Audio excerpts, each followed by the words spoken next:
What's up, Kenra? I'm Lo Wheeler, your color brand ambassador, and today I have a really fun tutorial. My friend Coco Ho is here with us. She's an amazing lifestyle and pro surfer, influencer, personal brand creator. She's everything. And we're so obsessed with her in the salon, and we've done over the years some balayage, some foils, everything blonding. But today I really want to showcase how we can create some subtle balayage dimension in her fringe. It's going to be so fun. I feel like when I talk to stylists about balayaging fringe, a lot of questions come up, so I can't wait to work through this area and technique with you. Let's get started.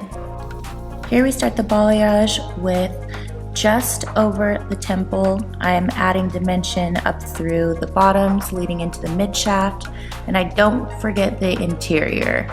We don't want to put too much color there, but we keep working up towards the crown, adding 3-point balayage ribbons.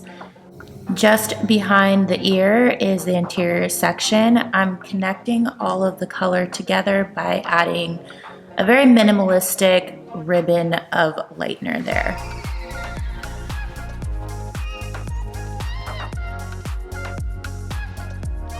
I make sure each section is nice and clean by using the edge of my color brush.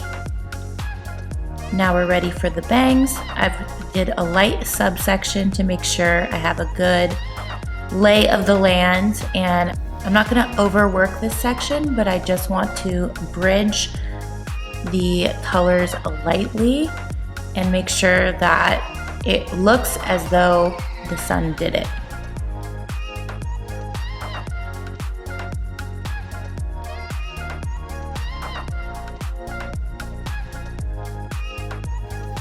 You want to make sure you keep tension even though the hair is quite a bit shorter in the fringe. Now I'm working through the next section and just visually mapping out where I want to see the high points.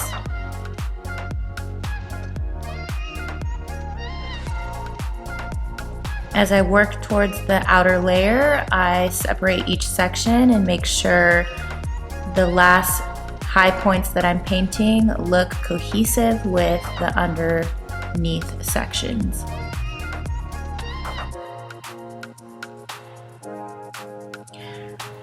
Don't be afraid of painting fringe. It's necessary when you have a client that has or wears bangs. It's just as important as the underneath section, the top and the mids. You just want to make sure you take the time to put detail into it.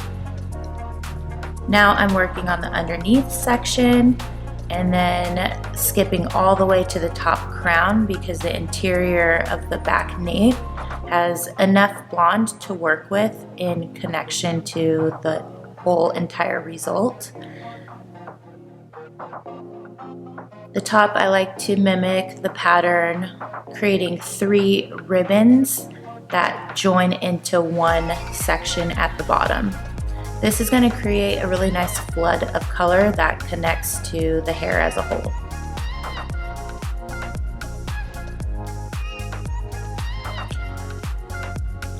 Remember to always mix fresh batches of lightener when you're in the back area of the head because you want to create equal and high lift by using fresh products. Here's a glimpse of the back as it connects to the sides in front of our balayage placement. Here we are. This is Coco's final result, and it looks so seamless, soft, blended. I love how we're able to create a very diffused blend in her fringe. This is so beautiful and organic. I literally am never going to foil this woman again because this came out so pretty and soft and like effortless. So just to recap what the toner was, we did an all over 9 PV, one of my favorites, and then to blend out and bridge her roots to the ends of her hair, we used a 7 in A.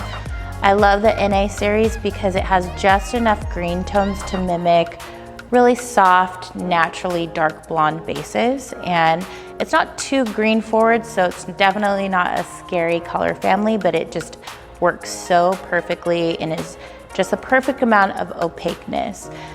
As you know, you don't want to create a root. So the softer the color and the softer the transparency versus a super opaque blend.